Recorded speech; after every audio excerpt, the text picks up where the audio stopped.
brutal snowstorms of 1880 Montana, a man shattered by the loss of his wife and son had locked his heart away forever. But on one fateful night, he discovered 3 lost children in the blinding snow, and from that moment, all their lives would be changed forever. Hit like, share, and subscribe to the channel. And stay with us until the very end to witness the miracle that unfolded in this desolate land.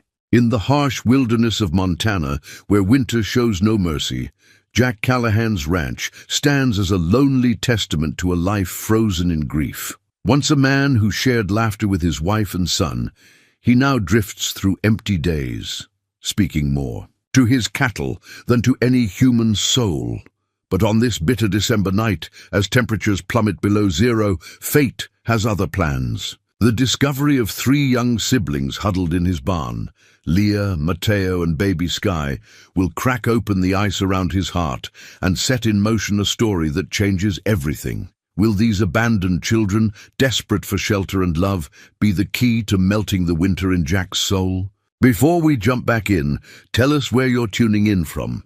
And if this story touches you, make sure you're subscribed, because tomorrow I've saved something extra special for you. Dawn crept across the frost-glazed windows of the ranch house, finding Jack Callahan exactly where it always did, at his weathered kitchen table, calloused fingers wrapped around a coffee mug gone cold.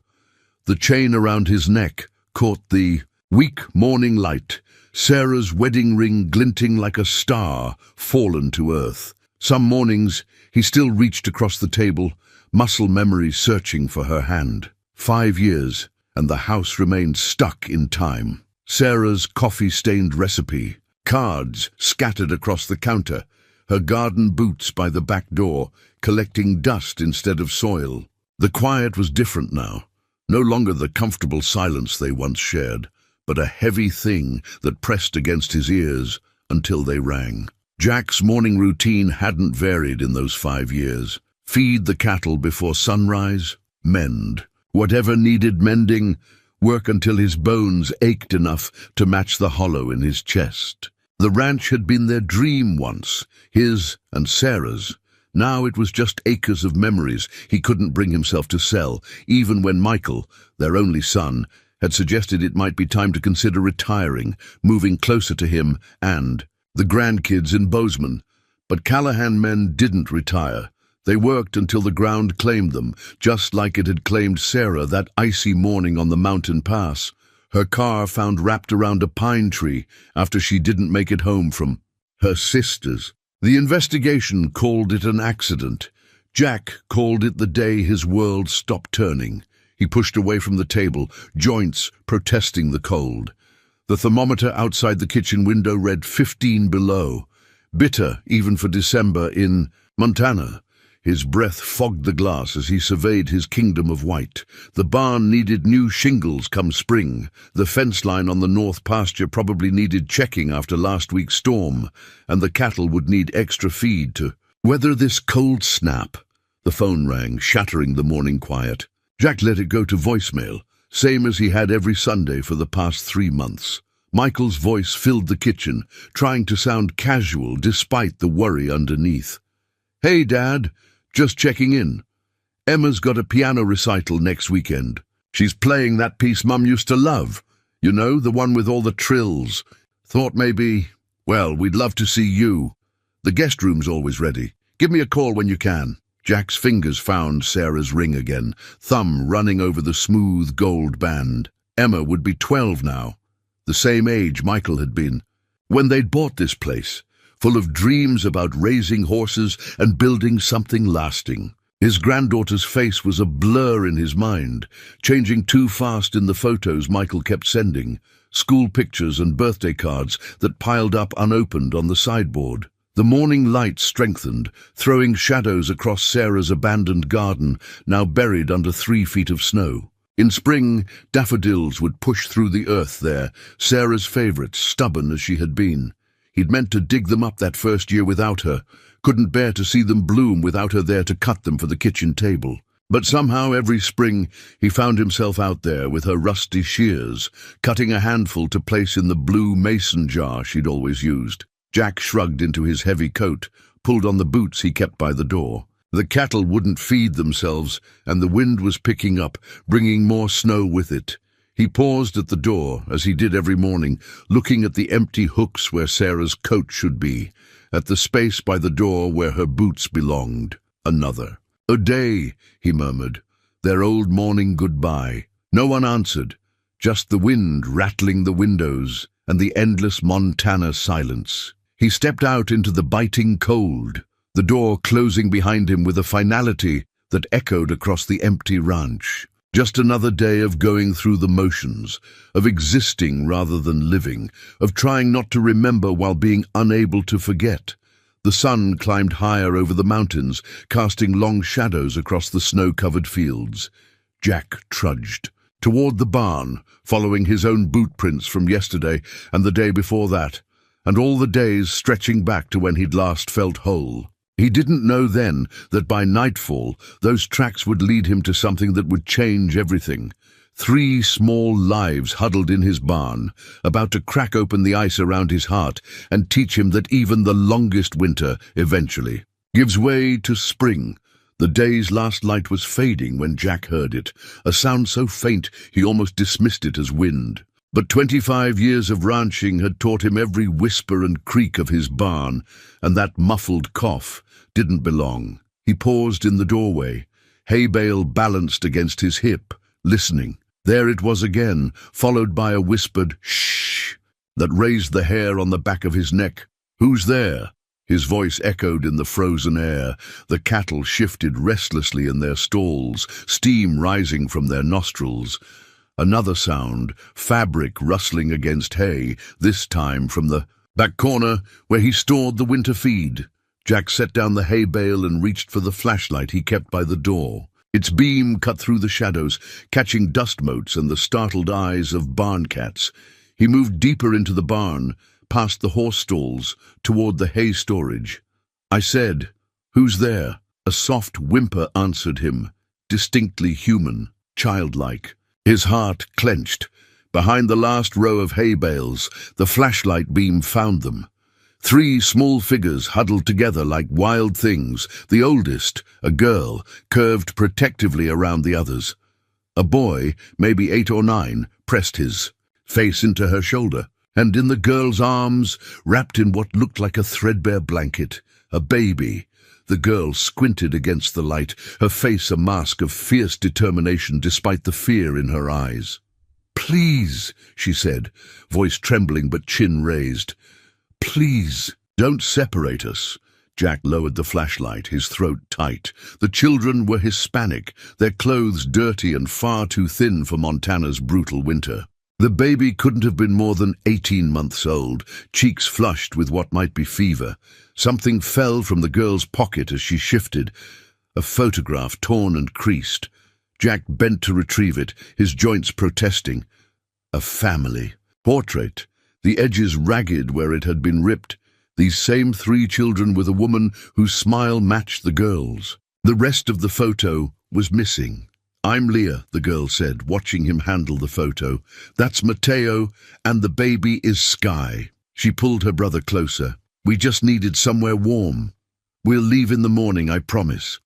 The boy, Mateo, coughed again, a wet sound that echoed in the barn's stillness. The baby stirred, making small, distressed noises. Jack studied them, these 3 lost children who'd found their way to his barn on the coldest night of the year. The girl couldn't have been more than 11, but her eyes were old, the eyes of someone who'd been forced to become a parent too soon. He knew those eyes. He'd seen them in the mirror the day he'd had to tell Michael his mother wasn't coming. Home. Outside, the wind howled, rattling the barn doors. The temperature was still dropping. These kids wouldn't survive a night in the barn, no matter how many hay bales they burrowed into. "When did you last eat?" he heard himself ask, voice gruff with disuse. Leah's eyes widened slightly. "Yesterday morning, but we have crackers for Sky." Jack nodded slowly, his mind racing through options he knew weren't really options at all. The nearest town was 30 miles away. The roads would be sheets of ice by now. And even if he could get them there safely, then what? Watch them be split up by a system that hadn't done right by them so far. Sarah's voice whispered in his memory. Sometimes God puts people in your path for a reason, Jack Callahan. He tucked the torn photo into his shirt pocket, next to where Sarah's ring rested against his heart. House is warmer than the barn, he said finally. And there's soup on the stove. The hope that flashed across Leah's face was almost unbearable to witness.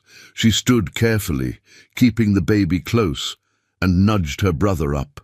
They emerged from behind the hay bales like shadows taking form, frost crunching under their inadequate shoes. Jack led them toward the house, their footsteps falling in line behind his, leaving tracks in the fresh snow, the first new paths he'd made across his land in 5 years. The kitchen light seemed too harsh after the barn's shadows, illuminating what Jack hadn't fully grasped in the darkness. The children's clothes were more than just thin. They were falling apart. Leah's coat had a broken zipper held together with safety pins. Mateo's shoes were split at the soles, stuffed with newspaper against the cold. The baby's blanket was actually a man's flannel shirt, wrapped multiple times around her tiny frame. "Sit," Jack said, gesturing to the kitchen chairs. He turned up the thermostat for the first time in years. Sarah had always joked he was part polar bear, keeping the house cool enough to store meat. The old furnace groaned to life. Leah perched on the edge of her chair, still holding Sky. Mateo pressed against her side, eyes darting between Jack and the door like a cornered animal. Both children's lips held a bluish tinge that made Jack's chest tight. "First things first," he muttered, more to himself than them. He headed for the stairs, taking them 2 at a time despite his protesting knee. In the unused guest room, he pulled open the cedar chest where Sarah had stored precious things. The smell of mothballs and memories wafted up as he dug through until he found what he needed. Michael's old baby blanket, soft blue wool that Sarah had refused to give away. "Someday we'll need it for grandbabies," she'd insisted. When he returned to the kitchen, Leah had managed to get Sky's wet clothes off, revealing a diaper that had seen far better days. The baby's cough sounded worse in the enclosed space. "Here," Jack handed over the blanket. "It's clean, warm too." Leah ran her fingers over the wool before wrapping Sky in it. The baby immediately snuggled into its softness, her fussing quieting to tired whimpers. "You two need to get out of those wet things," Jack said to Leah and Mateo. "I'll find you something." He hesitated. "Bathroom's down the hall if you need it. Lockwork's fine." The relief in Leah's eyes at that last bit of information made his jaw clench. In his bedroom, Jack pulled out his smallest flannel shirt for Leah and an old sweatshirt of Michael's. He'd never returned to the box of items his son had left behind. They'd swim in them, but they'd be warm. He grabbed thick wool socks too, the ones Sarah used to buy him every Christmas. When he returned, he found Leah trying to warm Mateo's hands between her own, her teeth chattering even as she whispered reassurance. To her brother, the boy's cough had grown deeper. "Chicken soup first," Jack decided, moving to the stove where the pot he'd made earlier still sat. Sarah had sworn by chicken soup's healing powers. He filled 3 bowls, then remembered the baby. "She eating solid food?" "Some," Leah answered. "But she needs milk. We ran out yesterday." Jack opened his fridge, finding the half-gallon he used for coffee. The expiration date was good. He poured some into a mug, warming it slightly in the microwave. "No bottle," he apologized. "She can drink from a cup if I help her," Leah said. The practiced way she tested the milk's temperature on her wrist spoke volumes. They ate in silence, broken only by the occasional cough from Mateo and the soft slurping sounds of Sky drinking her milk. Jack watched them try to pace themselves, despite their obvious hunger. Leah made sure her siblings ate first, taking small bites of her own food between helping Sky with the cup. The clock on the wall ticked past midnight. Outside, the wind continued. Its assault on the house, rattling windows and whistling through the weather, stripping he'd been meaning to replace. Jack thought about the choice ahead of him. The right thing versus the legal thing. His eyes fell on Sarah's portrait above the fireplace, her smile seeming to hold secrets he was only now beginning to understand. "You can sleep in the guest room," he said finally. "All of you, it's warm up there." He paused. "We'll figure out the rest tomorrow." Leah's shoulders dropped slightly, the first easing of her vigilance he'd seen. "Thank you, Mr. Callahan," he supplied. Jack Callahan. He stood, gathering their empty bowls. "Bathroom's got fresh towels. Hot water takes a minute to come up, but there's plenty of it." He watched them climb the stairs, Leah carrying Sky, her free hand gripping Mateo's tightly. The boy stopped halfway up, turning back to Jack with solemn eyes. "Sir?" Mateo's voice was barely a whisper. Are you going to call the police?" Jack met his gaze, seeing fear there but also a flicker of hope. He thought of the torn photograph in his pocket, of empty rooms and silence, of second chances coming in unexpected forms. "No," he said softly, "not tonight." Jack sat at the kitchen table long after the children had gone upstairs, turning a worn business card over in his calloused hands. "Montana Child Protective Services, Helena Office," it read, the edges soft from 5 years in his wallet. The social worker had given it to him after Sarah's death, concerned about how he and Michael would cope. He'd kept it as a reminder of how close he'd come to losing his son to the system while drowning in his own grief. The shower upstairs had stopped running. Soft footsteps padded across the ceiling. Leah checking on her siblings, he guessed. The clock struck 1, its chime echoing through the quiet house. He should call. He knew he should call. 3 undocumented minors in his home, clearly running from something or someone. The liability alone could cost him the ranch if anything went wrong. The rational part of his brain laid out the facts with brutal clarity. He was a 63-year-old widower with no business taking in 3 kids on a winter night, but he couldn't shake the image of Mateo's haunted eyes, or the way Leah's hands shook, even as she tried to appear strong. The baby's cough worried him too. Bronchitis, maybe worse. A floorboard creaked upstairs. Jack looked up to find Leah standing in the doorway, wearing his flannel shirt like a dress, her wet hair making dark patches on the fabric.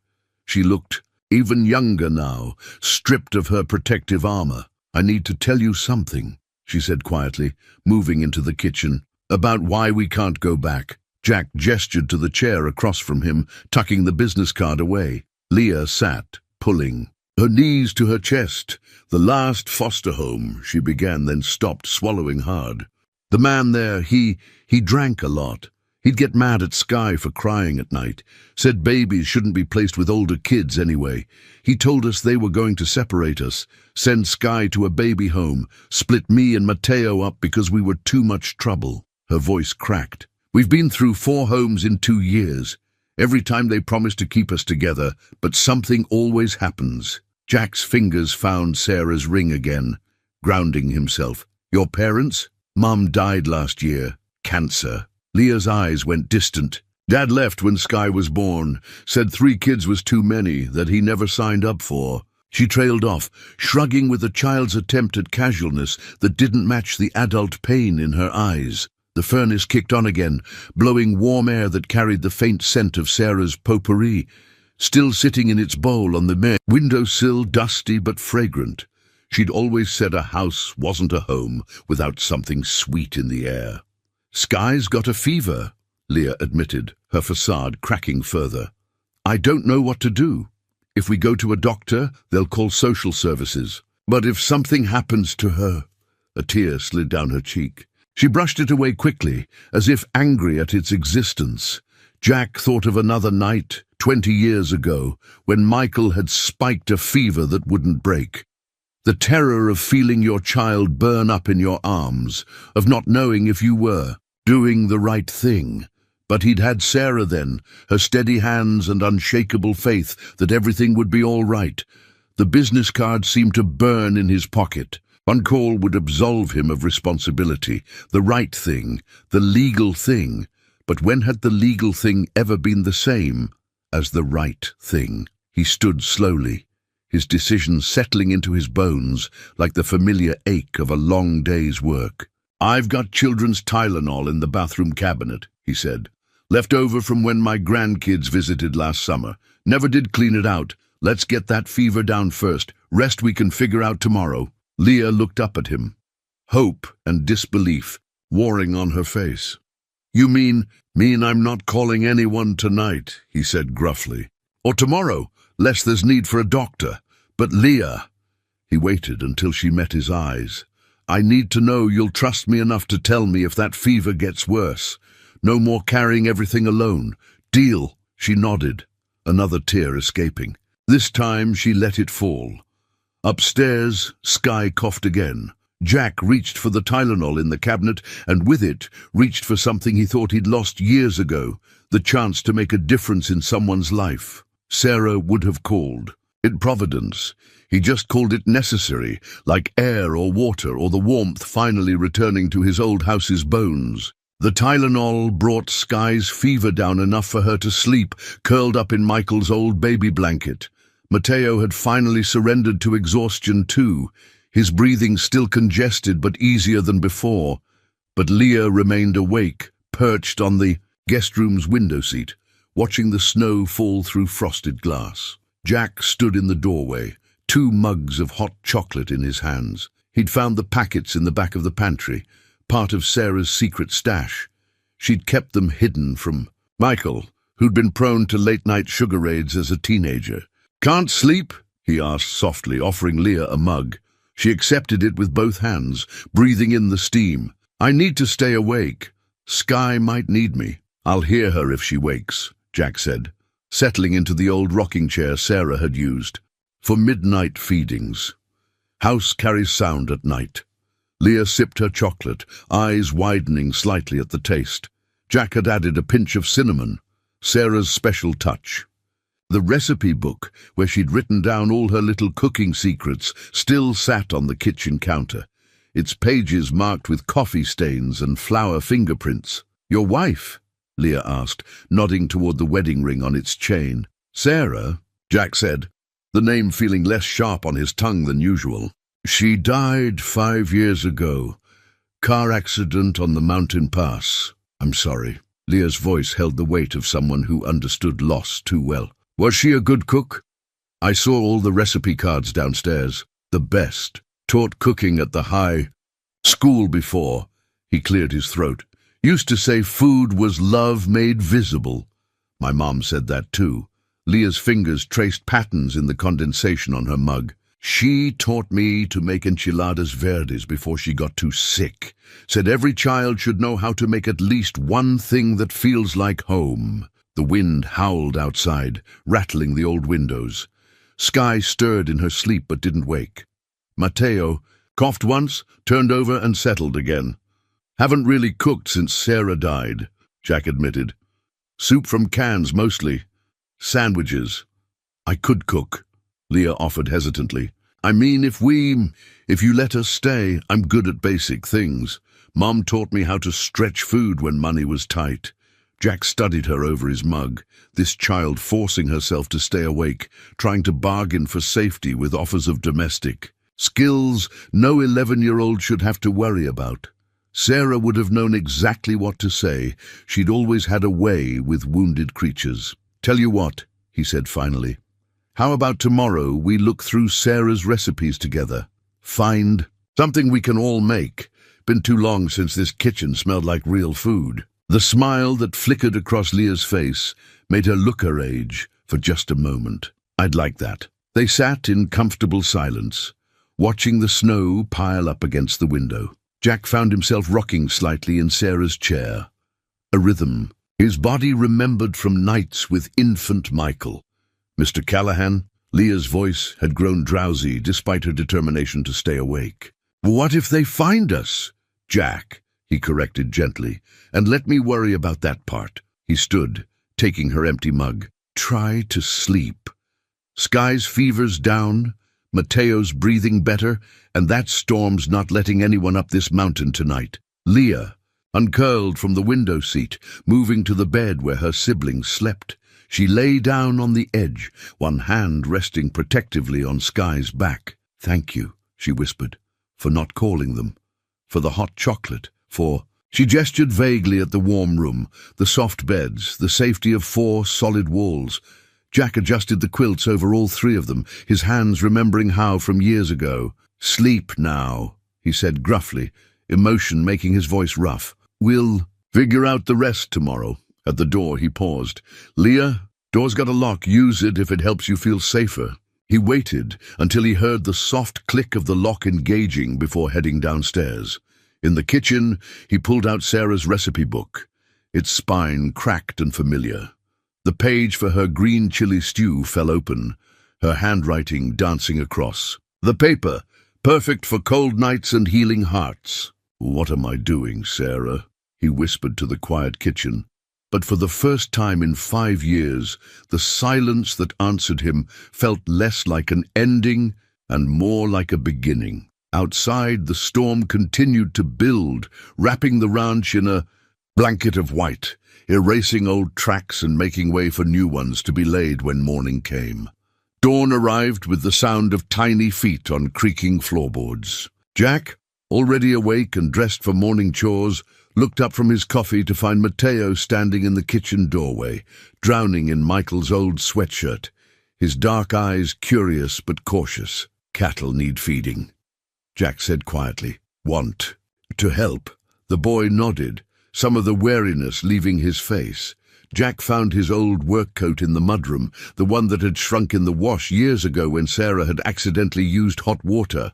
It was still too big for Mateo, but better than nothing. They stepped out into the crystalline morning, their breath forming clouds in the frigid air.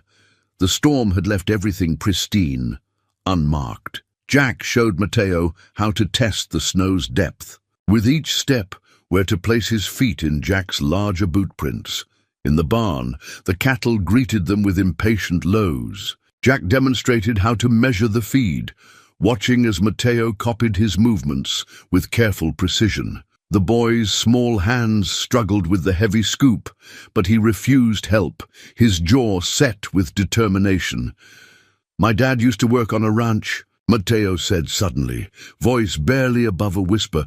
"Before Sky in Texas, he let me help sometimes." Jack nodded, understanding the weight of the confession. "You've got good instincts," he said. "Cattle know when someone's comfortable around them." A smile flickered across Mateo's face, there and gone like a shooting star. Back at the house, they found Leah in the kitchen, Sky propped on her hip, peering into the ancient refrigerator. She spun around when they entered, tension visible in her shoulders until she recognized them. "I was going to—" she gestured at the fridge, "but I wasn't sure if—" "Hungry?" Jack asked, already moving to the stove. "Used to make pretty good pancakes once upon a time." He reached for the step stool Sarah had kept for their grandkids' visits, still tucked beside the refrigerator. "Here," he told Mateo. "You can help mix. Got my mother's cast iron griddle somewhere." The search for the griddle led them to the attic, where morning light streamed through dusty windows, illuminating stacked boxes of memories. Jack found himself pausing at an open album, photos spilling out. Michael at Mateo's age, helping with his first cattle drive. Sarah teaching a young Michael to make pancakes, both of them covered in flour, a family portrait from their first year on the ranch, all of them sunburned and smiling. "Is that your son?" Mateo asked, pointing to Michael's photo. "Yeah," Jack said softly. "About your age there. Haven't looked at these in—" He trailed off, realizing how many years he'd let slip by, how many memories he'd locked away in this attic along with Sarah's things. Downstairs, Sky's laugh echoed. Up the stairs, a bright, unexpected sound that seemed to shake loose something in Jack's chest. He grabbed the griddle and turned to find Mateo still studying the photos. "We should head down," Jack said, "before your sister thinks we got lost up here." In the kitchen, they found Leah had already found the pancake recipe in Sarah's book. She was reading it to Sky, who sat in a makeshift high chair fashioned from pillows stacked on a regular chair. The baby's fever had broken overnight, leaving her cheeks pink with health rather than sickness. The secret, Leah read carefully from Sarah's handwritten notes, is letting the batter rest for 10 minutes. Don't skip this step, Jack. She looked up, grinning. She wrote that part in big letters and underlined it 3 times. She knew me too well, Jack admitted, setting up the griddle. Never was good at waiting. They fell into a rhythm. Leah reading instructions, Matteo measuring. Ingredients, Jack handling the hot griddle. Skye contributed by banging a wooden spoon against the table, conducting their culinary orchestra with toddler enthusiasm. The first pancake came out shaped like Texas, burnt on one side, raw on the other. The second wasn't much better. But by the third, they'd found their groove. Soon, the kitchen filled with the scent of butter and vanilla, of coffee and possibility. Mom would have loved this kitchen, Leah said softly, watching Jack flip a perfectly golden pancake. All this space, and the big window over the sink. Jack glanced at Sarah's portrait, at the way the morning light caught her smile. Think she would have loved the people in it more, he said gruffly, surprising himself with the words. They ate at the kitchen table, all 4 of them, using Sarah's good maple syrup, the kind she'd saved for special occasions. Skye managed to get more pancake on her face than in her mouth, but her giggles made up for the mess. Matteo told them about the cattle, his voice growing stronger with each word. And Leah, for just a little while, let herself be 11 instead of a surrogate parent. Outside, the morning sun continued to rise over the Montana mountains, casting long shadows across the fresh snow, where a man's boot prints and a boy's smaller ones marked a new path to the barn. The crunch of tires on snow-packed gravel cut through the peaceful afternoon like a gunshot. Jack was in the barn with Matteo, showing him how to check the horse's hooves for packed snow. When he heard it, his body tensed before his mind even registered why. Through the barn's frost-covered window, he caught the flash of afternoon sun on a deputy's badge, mounted on the door of a slowly approaching patrol car. Deputy Linda Martinez's weekly welfare check, a promise she'd made to Michael years ago, though she usually called first. Inside the tack room, Jack whispered urgently to Matteo, behind the saddle racks. Don't make a sound, no matter what. You hear? Understand? The boy's eyes went wide with fear, but he nodded, disappearing into the shadows of the tack room with the silent efficiency of someone who'd had practice hiding. Jack stepped out of the barn just as Linda's car came to a stop. Through the kitchen window of the house, he caught a glimpse of movement, Leah whisking Skye out of sight. Smart girl! Jack! Linda called out, emerging from her patrol car. She was Sarah's age, or rather the age Sarah would have been, with laugh lines around her eyes and steel-grey hair pulled back in a neat bun. Tried calling yesterday, but you know how the reception gets during storms. Linda, he nodded, trying to keep his voice casual. Bit early for the weekly check, isn't it? She approached, her boots leaving crisp prints in the fresh snow. Got a call from Search and Rescue. 3 kids reported missing from a foster home in Helena. Thought they might be headed this way. It's the last place their mother lived before she passed. Jack's heart stuttered. He kept his face neutral. Decades of poker games with Sarah's brothers finally paying off. Haven't seen any strangers. Storm would have made it impossible for anyone to make it up here anyway. Linda studied him, her dark eyes keen. She'd known him too long, known Sarah too well. You'd tell me if you had, right, Jack? These kids, they're in real danger out in this weather. Youngest one's just a baby. A cough echoed from the barn, quickly stifled but distinct. Linda's head turned sharply toward the sound. That damn barn cat, Jack said quickly. Been sick all week, thinking I might have to take it to the vet in town. Linda's hand rested briefly on her badge, its polished surface catching the sun like a warning. Mind if I take a look around, just to be thorough? Before Jack could answer, a loud crash came from inside the house, followed by the unmistakable wail of a startled toddler. Skye's cry pierced the winter air like a siren. Linda's hand moved to her radio. Jack's mind raced, seeing the next moments unfold with terrible clarity. Backup called, children separated, Leah's trust shattered, Mateo's fragile progress erased. "Linda," he said quietly, stepping into her path, "remember when Sarah died? Remember what you did?" She paused, hand still on her radio. "Jack, you gave me your card, the one for child services, but you didn't call them, not right away. You gave me and Michael time to grieve together, to heal. You knew what splitting us up would do." "This is different," she said, but her hand dropped from the radio. "Is it?" He met her eyes. "They're good kids, Linda. Their mother," she used, "to work at Thompson's diner, Elena Ruiz. You must remember her." Recognition flickered across Linda's face. Elena. She was Sarah's friend. Used to bring her green chili to the hospital during the treatments. "Just give me time," Jack pleaded softly. "Time to figure out how to do this right.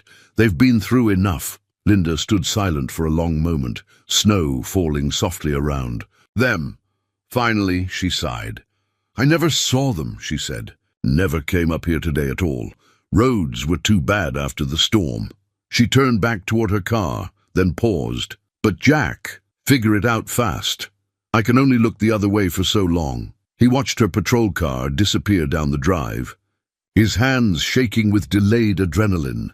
In the barn, Mateo emerged from the tack room, his face pale. From the house, he could hear Sky's cries quieting under Leah's gentle shushing. The deputy's badge had caught the sun one last time as she drove away. Its flash, both a warning and a reminder. Time was running out. They needed a plan, and they needed it soon.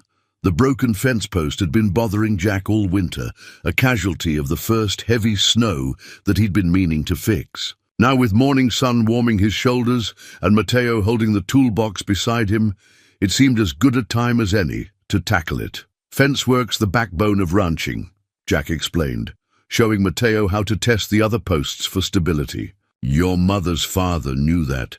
Elena told Sarah once that he worked fence lines in Mexico before coming north." Mateo looked up sharply. "You knew my mom?" Jack nodded, working the broken post free from the frozen ground. "She was your age when her family first came to town. Sarah used to say Elena made the best tamales in 3 counties. He paused, choosing his words carefully. "She was a good woman, your mama. Fought hard for you kids." Tears welled in Mateo's eyes, but he blinked them back, focusing instead on handing Jack the exact tool he needed before being asked. The boy had a knack for anticipating, for reading situations, a skill Jack suspected hadn't come easily. From the porch, they could hear Leah singing to Sky, some Spanish lullaby that made Mateo's hands still on the toolbox. The baby's delighted giggles floated across the morning air, punctuated by the clatter of pots. Leah had insisted on making breakfast, bringing Sarah's kitchen back to life with the scent of tortillas and eggs. "Watch this part," Jack said, drawing Mateo's attention back to the task. "Positioning matters. Post has to be straight, or the whole line suffers." He demonstrated the technique Sarah's father had taught him decades ago, when he was just a city boy trying to prove himself worthy of his daughter. Mateo picked up the spare post, a job that should have been too heavy for him, but he managed. With the same quiet determination he brought to every task. Together they positioned it, Jack letting the boy take the lead while providing subtle guidance. "Good," Jack said softly, when Mateo got it perfectly aligned on the first try. "You've got rancher's hands." The pride that flickered across Mateo's face made something in Jack's chest ache. He remembered that feeling, the first time Sarah's father had paid him a similar compliment, how it had felt to finally belong somewhere. "Mr. Jack," Mateo's voice was hesitant, when they find us. "Could I write to you maybe? Tell you about the cattle?" Jack's hands stilled on the post. He looked at this boy, who'd somehow slipped past his defenses in just a few days, who reminded him so much of Michael at that age, all quiet strength and hidden fears. "Mateo," he said carefully, "I meant what I told Deputy Linda. We're going to figure this out. Legal way, proper way, but figure it out." He met the boy's eyes. "No more running for you 3, understand? Mateo nodded slowly, hope warring with experience on his young face. Together, they tamped down the earth around the new post, making it strong, making it last. A commotion from the house drew their attention.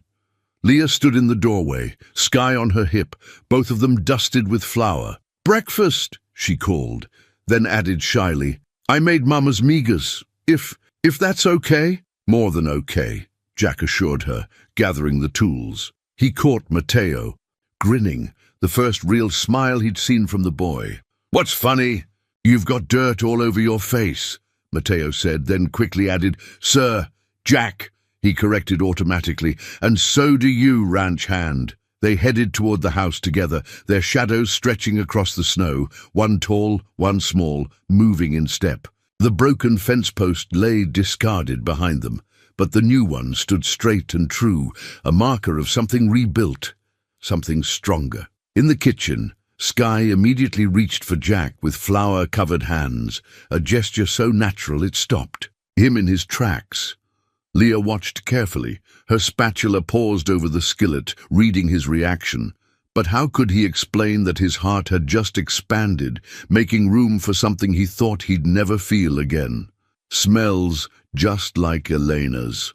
"Cooking," he said instead, settling Sky on his hip without worrying about the flour. "She'd be proud, Leah." The spatula trembled slightly in Leah's hand. She turned back to the stove, but not before Jack caught the sheen of tears in her eyes, tears of memory, of loss, but maybe also of finding something thought lost forever. Outside, the morning sun caught the new fence post, its shadow falling straight and sure across the pristine snow, pointing toward home. The nightmare came as it always did. Ice-slick roads, Sarah's car, the pine tree that had ended everything. Jack woke, gasping, his heart hammering against his ribs, reaching instinctively for her side of the bed. Empty. Always empty. The digital clock read 2:17 a.m. Wind rattled the windows, carrying the promise of another storm. He swung his legs over the side of the bed, knowing sleep wouldn't return tonight. In his desk drawer, the newspaper clipping waited where it had for 5 years. "Local teacher lost in Mountain Pass tragedy," the headline read.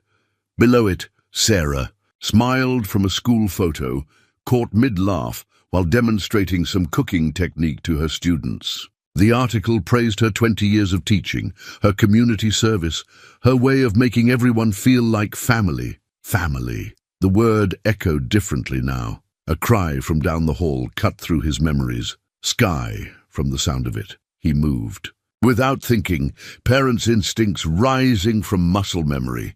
But Leah was already there when he reached the guest room door, gathering her sister from the portable crib he'd dug out of the attic. "Nightmare," Leah whispered, seeing him in the doorway. "She gets them sometimes. About before." Jack nodded, understanding too well. "Kitchen?" he suggested softly, mindful of Mateo still sleeping. Leah followed him downstairs, Sky hiccuping sobs against her shoulder. The kitchen held its own ghosts at this hour. Sarah at the stove making midnight hot chocolate, Michael drowsy at the table after a bad dream. Moments turned to memories, turned to ache. "Here," he said, taking Sky gently from Leah's arms. "Your Unturned needs a rest too." To his surprise, Sky came willingly, her small hands clutching his shirt. Her cries softened to whimpers as he swayed, following the same pattern he'd used with Michael lifetime ago. Leah watched, her own exhaustion visible in the shadows under her eyes. "You've been doing this a long time," Jack said quietly, "taking in care of them." Leah's fingers traced patterns on the kitchen table. "Had to. After Mum got sick, Dad just stopped coming home, said he was working, but..." She shrugged, the gesture too old for her 11 years. "Sky was only 4 months old." "You were angry," Jack said. "Not a question, aren't you? At your wife. For..." She stopped, horror crossing her face. "I'm sorry, I didn't mean..." "Yes," Jack said simply. "For a long time I was angry. At Sarah, at God, at myself for not driving her to her sisters that day. Anger's easier than grief sometimes." Sky's breathing had evened out, her weight growing heavier against his shoulder. In the dim light, she looked so much like Michael had at that age that his throat tightened. "Does it get better?" Leah whispered. Jack thought of the newspaper clipping upstairs, of Sarah's ring against his heart, of the way grief changed, but never really left. "It gets different," he said finally, "like a broken bone that heals stronger, but you still feel it when the weather changes." Leah absorbed this, her face thoughtful. "Mum used to say that too, about being stronger at the broken places." Elena was wise that way. Jack shifted Sky's weight, remembering. "Last time I saw her was at the diner, maybe 6 months before. She was showing Sarah ultrasound pictures of this little one. Your mama glowed when she talked about her babies." Tears slid down Leah's cheeks, silent but steady. Jack wished he had a free hand to offer comfort, but Sky had his arms full. Instead, he started humming. An old Spanish lullaby he'd heard Elena sing once, the words long forgotten, but the melody still true. Leah's head snapped up. That was Mum's song. Sarah loved hearing Elena sing it during their lunch. It breaks, said it reminded her of her own mother's songs. More tears fell, but Leah was smiling now too, a watery, wondering smile. I was afraid I'd forget things like that. Her songs, her voice, the way she... "Tell me," Jack said softly. "Tell me about her songs, her voice. Tell Sky when she's older. That's how we keep them with us." They sat in the quiet kitchen, sharing memories like healing balm over old wounds. Sky slept on, secure in the knowledge that she was safe, that she was home. Outside, the threatened storm arrived, but its shadows couldn't touch the warm circle of light in the kitchen, where 2 broken families were slowly, carefully, becoming something new. The newspaper clipping waited upstairs, but for the first time in 5 years, Jack didn't feel its weight quite so heavily. Sarah would have loved this, he thought. Would have gathered these lost children close, would have known exactly how to help them heal. Maybe, in her own way, she had led them here after all. The storm hit with the fury of a slighted god, turning afternoon to twilight in minutes. Jack was checking the emergency generator when the power finally gave out, plunging the ranch house into sudden darkness. Above the wind's howl, he heard Sky's startled cry and Mateo's quick, frightened intake of breath. "Stay calm," he called, navigating the familiar path to the kitchen by memory. "Leah, top drawer by the sink, there's a flashlight." The beam clicked on, illuminating Leah's face as she held Sky close. Mateo pressed against her side, trying to look brave. Jack pulled Sarah's old battery-powered radio from the emergency kit, the one she'd insisted on keeping stocked with supplies for exactly this kind of situation. "The worst storm in 15 years, the weatherman's voice crackled through static. "Temperatures expected to drop to 30 below. All residents advised to stay indoors. Multiple roads closed, including Mountain Pass Route 23. Mateo's eyes went wide. "The cattle already moved them to the lower barn before the storm hit," Jack assured him. "They're safe." He'd seen the signs early. The way the birds had gone quiet, the metallic taste in the air. Sarah used to tease him about his weather sense, called it his superpower. "How long will it last?" Leah asked. Practical, even in crisis, Jack adjusted the radio's frequency, trying to catch the forecast through the interference. "At least overnight, maybe longer." He looked at their worried faces in the flashlight's beam. "We've weathered worse. First thing is to get everyone warm and settled in one room. Upstairs bedroom's got the best insulation. They work together with the efficiency of a crew long used to crisis." Leah gathered blankets, while Mateo helped Jack carry up firewood for the small stove in the corner of the master bedroom. Sarah's addition installed the winter after they'd lost power for 3 days straight. "Like camping," Jack said, trying to make it an adventure as he lit the stove. The wood caught quickly, casting dancing shadows on the walls. "Your mother ever take you camping, Mateo?" The boy shook his head, but his fascination with the fire pushed back some of his fear. "She worked too much, but she told stories about camping with her father in Mexico." "Good stories are important on nights like this," Jack said, adding another log. "Help keep the cold away." They made a nest of blankets on the floor, close to the stove's warmth. Skye, sensing the unusual nature of the night, refused to sleep in her portable crib, clinging instead to whoever was closest. The radio murmured updates through static, each report worse than the last. A particularly strong gust rattled the windows, making them all jump. "Tell us a story?" Mateo asked quickly, his voice small. "A good one?" Jack settled back against the wall, accepting Skye as she crawled into his lap. The weight of her trust humbled him. "Did I ever tell you about the time Sarah and I got caught in a storm like this, back when we were first married? Had to spend the night in the barn with a newborn calf and its mama." The story carried them through the worst of the wind. He followed it with others, tales of ranch life, of Sarah's cooking adventures, of Michael's first horse. Leah and Mateo added their own memories, hesitant at first, then with growing confidence. Stories of Elena's holiday tamales, of summer afternoons at the diner, of their mother's laugh. The radio's batteries died around midnight, but by then they'd created their own warmth, their own light. Skye slept soundly, sprawled across Jack's chest.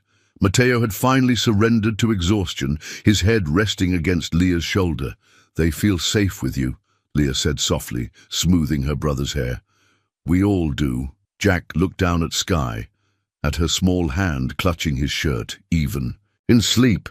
Goes both ways," he admitted gruffly. "Haven't felt this alive since—" He trailed off, but Leah nodded, understanding. Outside, the storm raged on, but it felt distant now, less threatening. They had wood for the stove, food in the pantry, and most importantly, each other. Jack thought about Linda's warning, about the decisions still to come. But for now, in this room warmed by fire and story, they were simply family, brought together by circumstance, bound together by choice. The dead radio sat silent on the bedside table, no longer needed. They'd found a better way to weather the storm.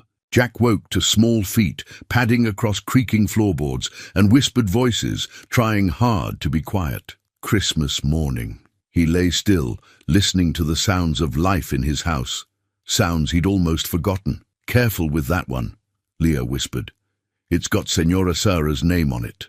They'd found the box of Christmas ornaments in the attic 3 days ago, delicate glass balls, faded tinsel, and Sarah's collection of handmade treasures. Each December, she'd added a new one, usually something crafted by her students. The kit, last one she'd made herself, a small fabric heart with Jack and Sarah forever stitched in her neat handwriting. "Can we wake him up now?" Mateo's voice carried barely contained excitement. "Let's get Skye first," Leah decided. "Mr. Jack said Christmas morning needs everyone together." Jack smiled in the darkness. He'd said that yesterday while showing them how to string popcorn garlands, sharing stories of Michael's childhood Christmases. The children had listened with shining eyes, especially when he'd mentioned Sarah's tradition of making Christmas breakfast tamales, a habit she'd picked up from Eleanor.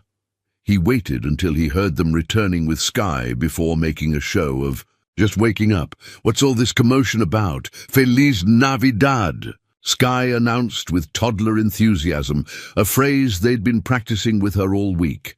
The living room glowed with pre-dawn light and the small artificial tree they'd set up in the corner. Under it lay a handful of hastily wrapped packages, things Jack had asked Linda to pick up from town, plus the children's handmade gifts they thought they'd kept secret. "Look!" Mateo pointed to the window. It snowed more. Fresh powder blanketed the world outside, pristine and perfect. But Jack's attention was caught by something else. 3 new ornaments hanging front and center on the tree, made from salt. Dough and painted with careful hands, each bore a name: Leah, Mateo, Skye. "We wanted—" Leah twisted her hands together. "Mom always said new homes need new traditions. And Senora Sarah's ornaments were so special. Perfect spot for them," Jack said gruffly, touching the small decorations gently. They'd hung them right next to Sarah's last heart ornament, he noticed. Not replacing, but joining, adding to. "The story. Can we—" Mateo looked at the packages with longing. "Breakfast first," Jack said, fighting a smile at their crestfallen faces.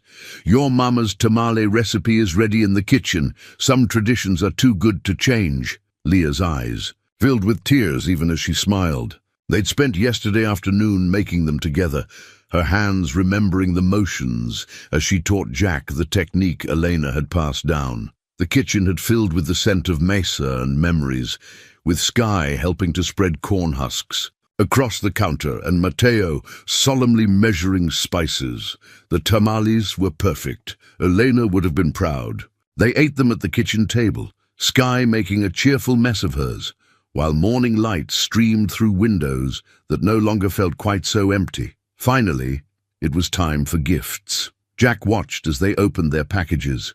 New warm coats that actually fit, books, toys for Sky. Simple things, practical things, but the children treated each one like treasure. "Our turn!" Mateo announced, practically vibrating with excitement as he handed Jack a lumpy package wrapped in newspaper. Inside was a clay figure of a horse, carefully painted with spots that matched Jack's favorite mare. "Made it at the library," Mateo explained quickly. "When Linda took us to town, she helped with the kiln part." "It's beautiful," Jack said honestly, seeing the care in every brushstroke. Leah's gift was a frame she decorated herself, holding a photograph Linda had taken, of all four of them in front of the barn. Next to it, she'd placed the torn photo of Elena, the two images creating a bridge between past and present. "For your desk," she said softly, "so both families can be together." Sky's contribution was a handprint pressed into salt dough, painted in bright colors. "Tree," she declared proudly, though it looked more like a cheerful smudge. "One more thing," Jack said, reaching behind the tree. He pulled out an envelope, suddenly nervous. Not exactly a Christmas gift, but he handed it to Leah. She opened it carefully, her hands beginning to shake as she read.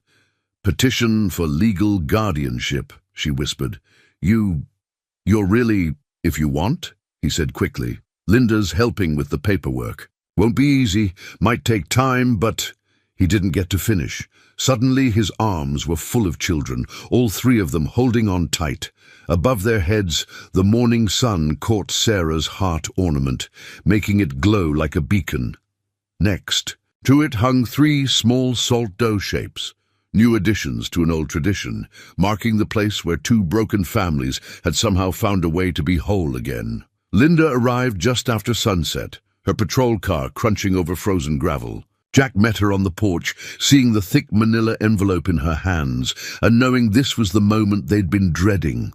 Inside, he could hear Leah helping Sky with her bedtime routine, their soft voices carrying "Twinkle, Twinkle" in a mix of English and Spanish. "Found their files," Linda said quietly, following him into the kitchen. "Wasn't easy. System's a maze, and someone tried to bury these pretty deep." She placed the envelope on the table like it might bite. "You need to read it, Jack, all of it. Before we go forward with the guardianship petition." Mateo appeared in the doorway, his face going pale at the sight of Linda.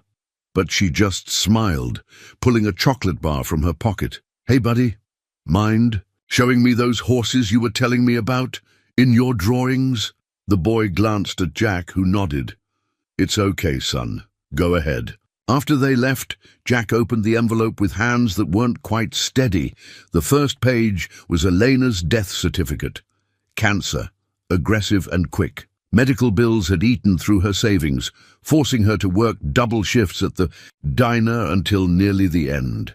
The next documents tracked the children's journey through the system. 4 homes in 2 years, each placement shorter than the last. The reports were clinical, bureaucratic, but between the lines lay a story that made his blood run cold. Suspected neglect in the first home, unexplained bruises in the second. In the third, Sky had been hospitalized with dehydration while the foster parents were on a weekend trip, leaving the baby in the care of their teenage son. The fourth home, the one they'd fled, had a history of complaints that someone had repeatedly marked as unfounded. "Jack." Leah's voice made him jump. She stood in the doorway, Sky asleep against her shoulder, looking at the scattered papers with recognition and fear. "Come here, sweetheart." he said softly. Think it's time we talked. She settled Sky on the couch, tucking a blanket around her before joining him at the table. Her eyes fell on a photo clipped to one of the reports.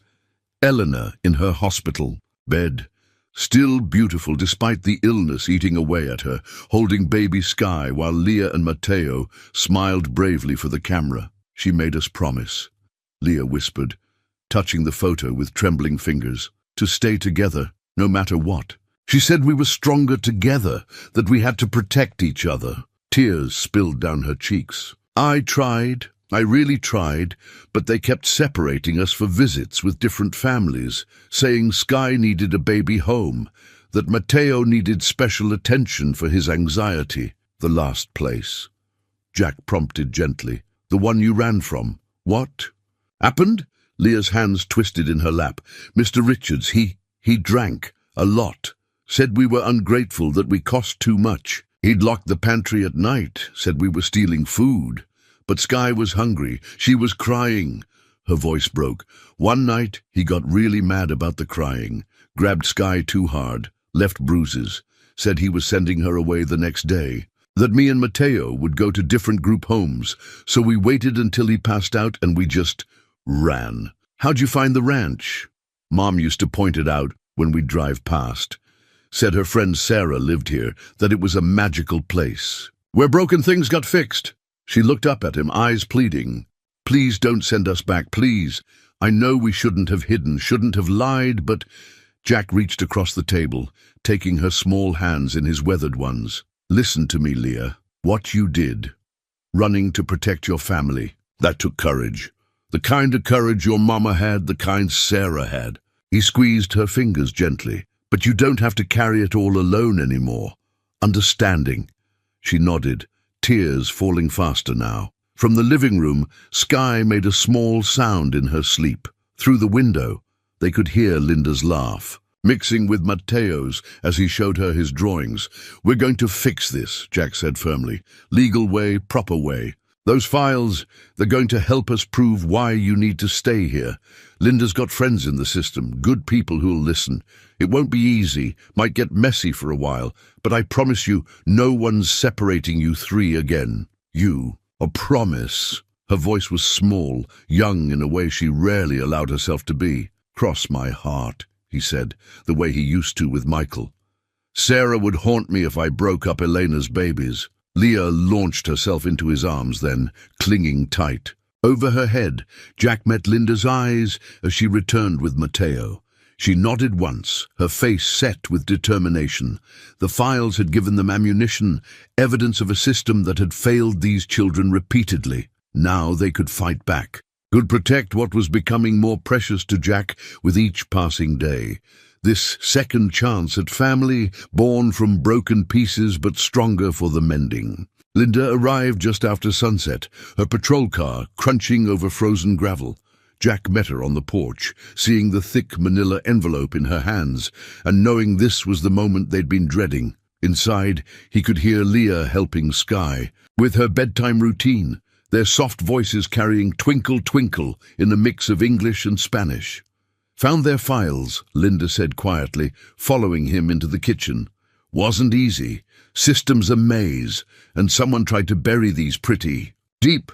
She placed the envelope on the table like it might bite. You need to read it, Jack, all of it, before we go forward with the guardianship petition. Matteo appeared in the doorway, his face going pale at the sight of Linda, but she just smiled, pulling a chocolate bar from her pocket. Hey, buddy, mind showing me those horses you were telling me about in your drawings? The boy glanced at Jack, who nodded. It's okay, son. Go ahead. After they left, Jack opened the envelope with hands that weren't quite steady. The first page was Elena's death certificate. Cancer, aggressive and quick. Medical bills had eaten through her savings, forcing her to work double shifts at the diner until nearly the end. The next documents tracked the children's journey through the system, 4 homes in 2 years, each placement shorter than the last. The reports were clinical, bureaucratic, but between the lines lay a story that made his blood run cold. Suspected neglect in the first home, unexplained bruises in the second. In the third, Sky had been hospitalized with dehydration while the foster parents were on a weekend trip, leaving the baby in the care of their teenage son. The fourth home, the one they'd fled, had a history of complaints that someone had repeatedly marked as unfounded. Jack? Leah's voice made him jump. She stood in the doorway, Sky asleep against her shoulder, looking at the scattered papers with recognition and fear. "Come here, sweetheart," he said softly. "Think it's time we talked." She settled Sky on the couch, tucking a blanket around her, before joining him at the table. Her eyes fell on a photo clipped to one of the reports. Eleanor in her hospital bed, still beautiful despite the illness eating away at her, holding baby Sky, while Leah and Mateo smiled bravely for the camera. "She made us promise," Leah whispered, touching the photo with trembling fingers, "to stay together, no matter what. She said we were stronger together, that we had to protect each other." Tears spilled down her cheeks. I really tried, but they kept separating us for visits with different families, saying Sky needed a baby home, that Mateo needed special attention for his anxiety." "The last place," Jack prompted gently, "the one you ran from. What happened?" Leah's hands twisted in her lap. "Mr. Richards, he drank a lot, said we were ungrateful, that we cost too much. He'd locked the pantry at night, said we were stealing food. But Sky was hungry, she was crying." Her voice broke. "One night, he got really mad about the crying, grabbed Sky too hard, left bruises, said he was sending her away the next day, that me and Mateo would go to different group homes, so we waited until he passed out and we just ran." "How'd you find the ranch?" "Mom used to point it out when we'd drive past, said her friend Sarah lived here, that it was a magical place, where broken things got fixed." She looked up at him, eyes pleading. "Please don't send us back, please. I know we shouldn't have hidden, shouldn't have lied, but—" Jack reached across the table, taking her small hands in his weathered ones. "Listen to me, Leah. What you did, running to protect your family, that took courage. The kind of courage your mama had, the kind Sarah had." He squeezed her fingers gently. "But you don't have to carry it all alone anymore. Understanding?" She nodded, tears falling faster now. From the living room, Sky made a small sound in her sleep. Through the window, they could hear Linda's laugh, mixing with Mateo's as he showed her his drawings. "We're going to fix this," Jack said firmly. "Legal way, proper way. Those files, they're going to help us prove why you need to stay here. Linda's got friends in the system, good people who'll... Listen, it won't be easy, might get messy for a while, but I promise you, no one's separating you three again." "You promise?" Her voice was small, young in a way she rarely allowed herself to be. "Cross my heart," he said, the way he used to with Michael. "Sarah would haunt me if I broke up Elena's babies." Leah launched herself into his arms then, clinging tight. Over her head, Jack met Linda's eyes as she returned with Mateo. She nodded once, her face set with determination. The files had given them ammunition, evidence of a system that had failed these children repeatedly. Now they could fight back, could protect what was becoming more precious to Jack with each passing day, this second chance at family, born from broken pieces, but stronger for the mending. The stack of legal documents covered the kitchen table. Like a paper snowfall, Michael sat at one end, sleeves rolled up, reading glasses perched on his nose, looking so much like Sarah when she'd been grading papers that it made Jack's chest tight. Charlotte, Michael's wife, sat on the floor nearby, helping Sky stack blocks while keeping one ear on the conversation. "The good news," Michael said, highlighting another passage, "is that we can prove a pre-existing connection through Mom and Elena's friendship. The bad news," he tapped his pen against a particularly dense paragraph, "the Richards are fighting the neglect allegations, claiming the kids ran away because they were difficult." Leah, who'd insisted on being part of these discussions, stiffened beside Jack. "We have proof," she said quietly, "photos of Sky's bruises. I took them with Mom's old phone before we left." Jack laid a gentle hand on her shoulder, feeling the tension there. Through the living room window, he could see Mateo showing Emma And the boys, how to groom the horses. His previous anxiety around new people forgotten in the joy of sharing his newfound expertise. Documentation helps, Michael nodded, adding notes to his legal pad. Linda's testimony about the previous foster homes will be crucial too. But what we really need is community support. People willing to stand up in court and say, this is the best place for you three. Already got some of that lined up, Jack said. Tom from next door's written a letter about Mateo's way with horses. Sarah's old principal's willing to testify about knowing Elena, about the connection to the school. Even Reverend Matthews has offered to speak about how the kids have been joining the youth group activities. Charlotte looked up from her block building. With Sky, the library where I volunteer could write something too. Leah's been helping with the children's story hour, and Mateo's art is hanging in the kids section. Every bit helps, Michael agreed. He shuffled through more papers, then paused, his expression softening. Found Mom's old Christmas card list. Elena's name's still on it, all the way to... He swallowed hard. To the end. Jack remembered Sarah addressing those cards each December, taking special care with Elena's, often including recipes they'd swapped or photos of their gatherings. Another piece of evidence, another thread connecting past to present. Your mother kept everything, he said gruffly. Every note, every photo, said you never knew when memories might need refreshing, like this one. Michael pulled a photograph from the stack.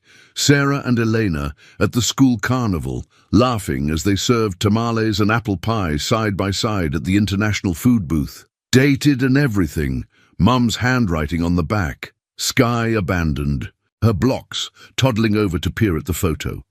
Mama, she asked, pointing to Elena's smiling face. Yes, pequeña, Leah whispered, lifting her sister onto her lap. That's Mama with Senora Sara. They were best friends. Like us, Sky said, decisively reaching for Charlotte's hand. Best friends. The simple declaration brought tears to Charlotte's eyes. She squeezed Sky's small fingers, looking at Michael with the same expression she'd worn when arguing for their own first adoption years ago. We're not just fighting for guardianship, she said softly. We're fighting for family, for what Mom believed in. That love doesn't have to follow bloodlines to be real. Michael nodded, starting a new page of notes.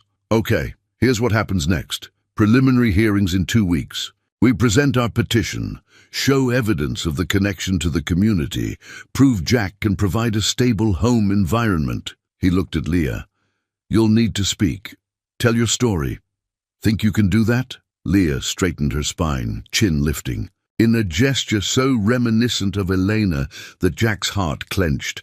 I can do it, for Sky and Mateo, for Mom, for all of us, Jack added quietly. Through the window, Mateo's laugh mingled with Emma's as one of the horses nibbled her jacket.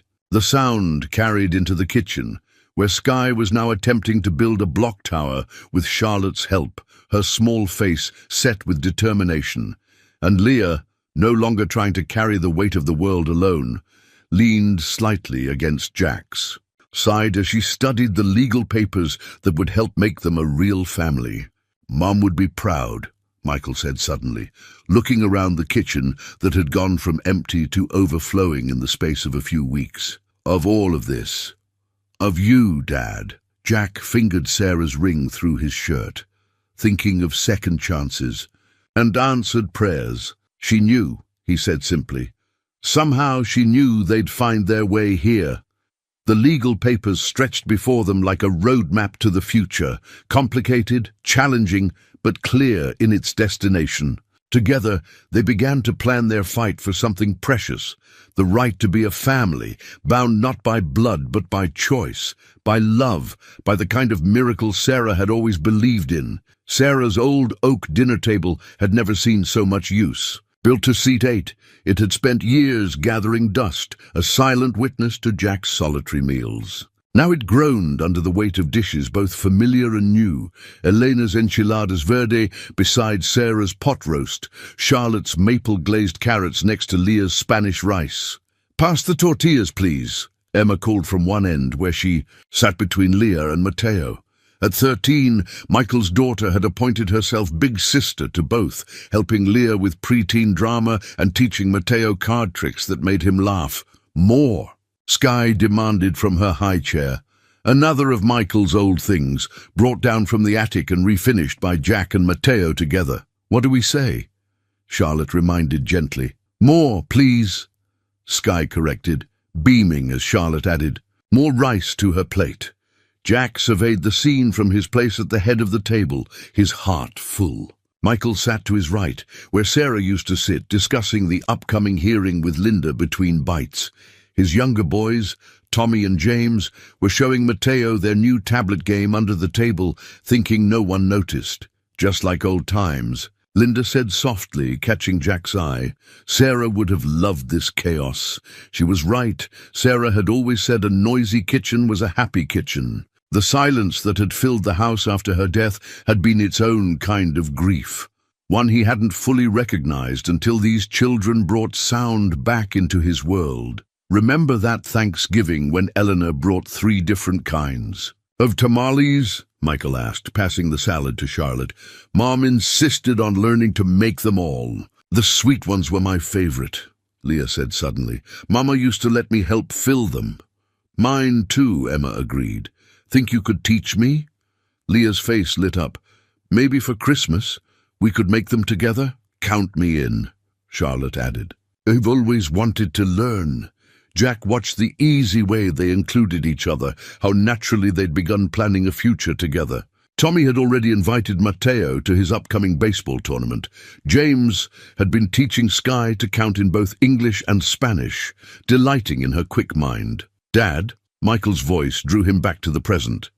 You okay? Jack nodded, not trusting his voice for a moment. He thought of Sarah's last Christmas card to Elena, found in the stack of legal papers. Her words about family being more than blood, about friendship surviving any distance, as if they'd known somehow that their children would need each other one day. Just thinking, he said finally, about how right this feels. Linda squeezed his arm gently. The judge needs to see this, she said. Not just the legal arguments, but this, how you've all come together, how natural it is. Already ahead of you, Michael replied, nodding toward James, who was sneakily documenting everything on his phone. Been keeping a video diary of family moments. Skye's first time riding a horse with Dad, Mateo's art show at school, Leah teaching Emma to make tortillas. My turn, Skye announced, interrupting the conversation by holding up her empty plate. Help wash. It was their new tradition. Everyone helped clean up, even the youngest. Jack watched as his grandchildren automatically made space for their new siblings in the routine. Emma and Leah gathering plates, Mateo and Tommy on drying duty, James entertaining Skye while she handed him clean spoons from her safe spot on the counter. Charlotte slipped into Sarah's old spot beside Jack, watching the controlled chaos with bright eyes. You know, she said quietly, when Michael first told me about finding the kids here, I worried it might be too much. But look at them. It's like they were always meant to be part of this family. Sarah used to say some souls just know their own, Jack replied, remembering how quickly she and Elena had connected, how naturally their families had intertwined over shared meals and holidays. The dinner table had become more than furniture. It was their gathering place, their heart. Center, where 2 families were slowly becoming one. Sarah's old tablecloth still covered it, now bearing cheerful stains from Skye's artistic attempts at eating, a small burn from when Leah was learning to serve hot plates, water rings from countless glasses set down during long conversations. Next, week's hearing, Linda said softly. This is what they need to see. Not just a man taking in 3 kids out of duty, but a real family choosing each other every day. Jack watched as Mateo proudly showed Michael his latest horse drawing, as Leah helped Emma with her Spanish homework, as Skye dozed in Charlotte's arms while James and Tommy argued good-naturedly about whose turn it was to take out the trash. Around Sarah's old table, they had built something new, something that would last. The hollow sound of the judge's gavel calling the court to order echoed through the Montana County Courthouse like a heartbeat. Jack straightened his tie, Sarah's last Christmas gift to him, and glanced at the packed gallery behind him. The entire community had turned out. Tom from the neighboring ranch, Reverend Matthews, Sarah's old principal, what seemed like half the diner's staff, and dozens of others whose lives had intersected with either Sarah and Elena's friendship or the children's recent integration into town life. Leia sat beside him in a dress Charlotte had helped her choose, her spine straight as a fence post, hands folded tightly in her lap. Mateo wore Michael's old suit jacket, carefully tailored by Linda's sister. Skye was with Charlotte in the gallery, dressed in the same shade of blue as her siblings, a united front. In the matter of guardianship petition for Leah, Mateo, and Skye Ruiz, Judge Margaret Chen began, her voice carrying the weight of 30 years on the bench. I understand we have multiple parties prepared to speak today. Michael rose from the lawyer's table, every inch his mother's son in how he commanded the room's attention. Yes, Your Honor, the petitioner, Jack Callahan, seeks permanent guardianship of the minor children with substantial community support for this arrangement. From the opposition table, the state's attorney shuffled his papers. Your Honor, while Mr. Callahan's intentions may be admirable, we have serious concerns about placing 3 young children with a 63-year-old single rancher, particularly given the previous foster care arrangements and the circumstances of their departure from the Richards home. The gavel tapped once, silencing the murmur that rose from the gallery. I'll hear from Mr. Callahan first. Jack stood, feeling the weight of every eye in the courtroom. But when he spoke only to the judge, his voice rough with honesty. Your Honor, 5 years ago, I lost my wife Sarah. Thought I lost myself too, for a while. But Sarah, she and Elena Ruiz were more than friends. They were family, by choice. When these children found their way to my door, it wasn't chance. It was Sarah and Elena, watching over their families like always. He gestured to the gallery. That's Tom back there, who's been teaching Mateo about horses, says the boy's got a gift like he's never seen. Reverend Matthews, who'll tell you how. Leah's been helping with the youth group's food drive. Linda Martinez, our local deputy, who's watched these kids heal and grow in just a few months. The judge leaned forward.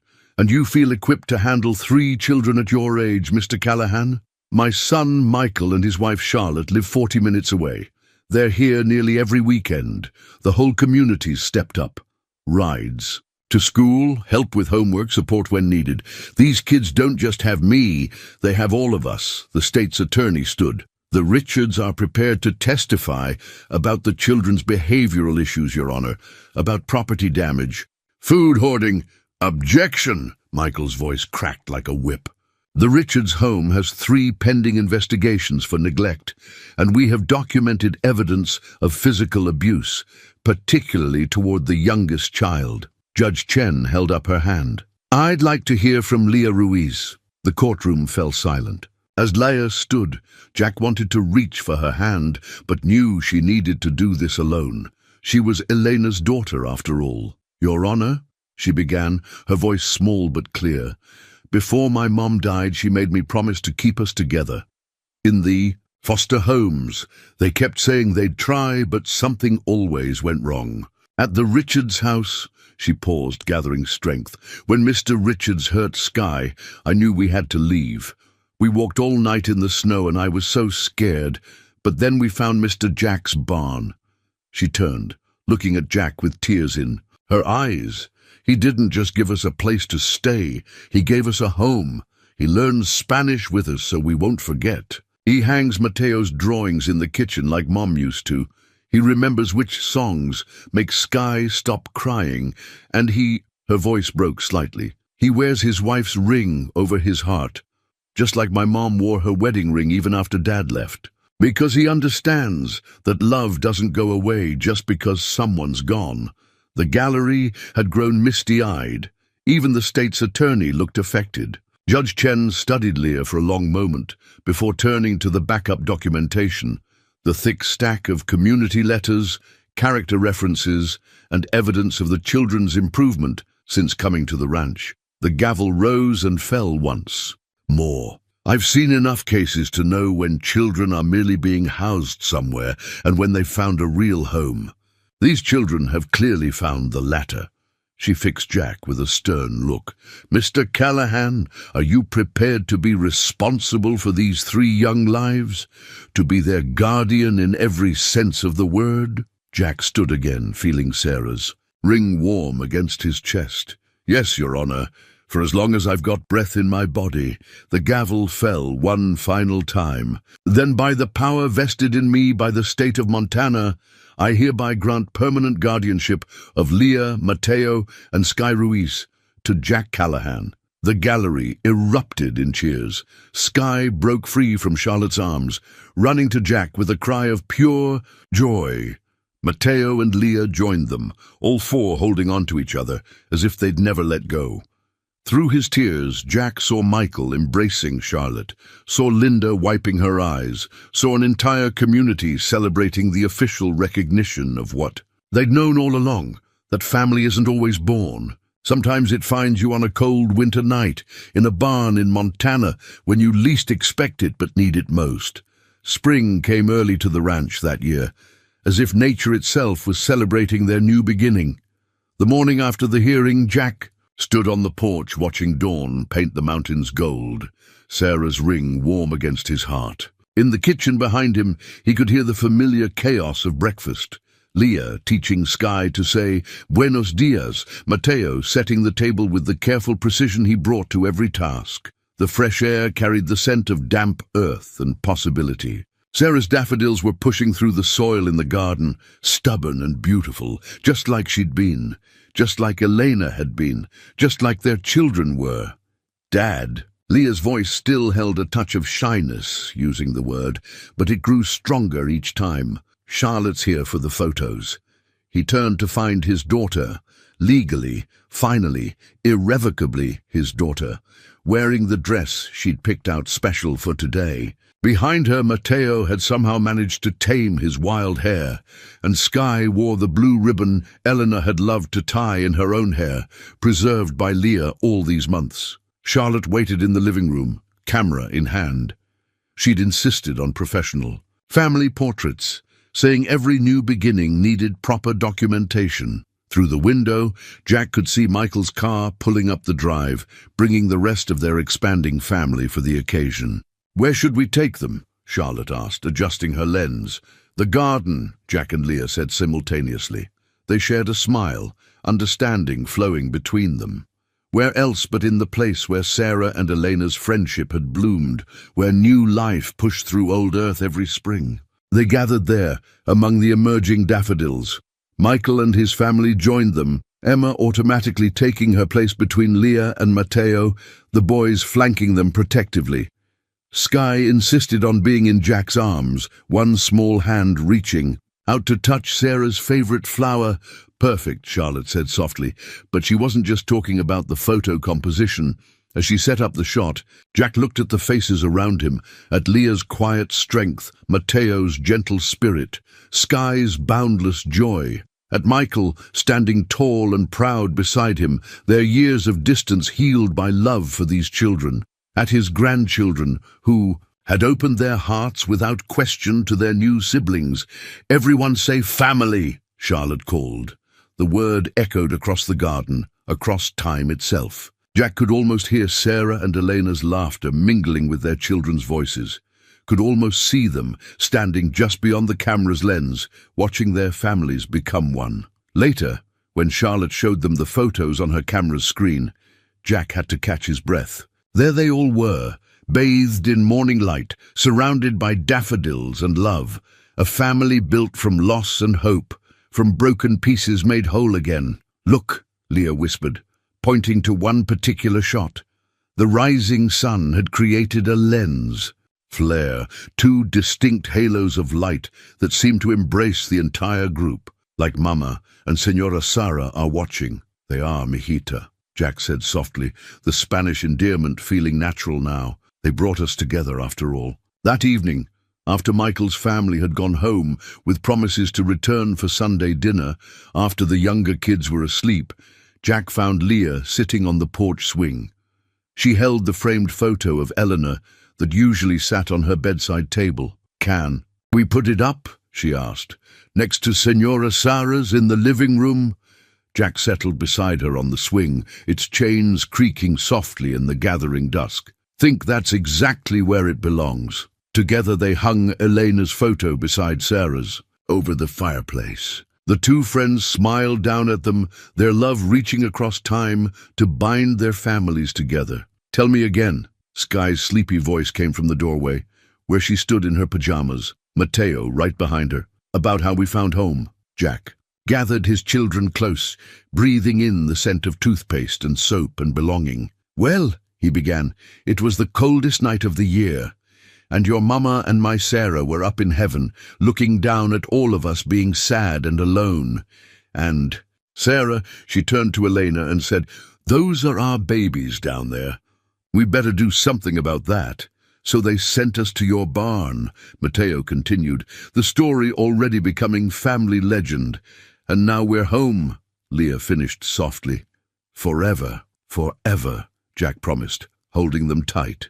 Outside, the Montana wind carried the scent of spring through Sarah's garden, where daffodils nodded in the starlight. Inside, under the smiling gazes of the two women who had orchestrated this miracle of family, 4 hearts beat as one, no longer broken, no longer alone, but bound together by choice, by love, by the kind of magic that only happens when you're brave enough to open your door on a cold winter night and let healing walk right in.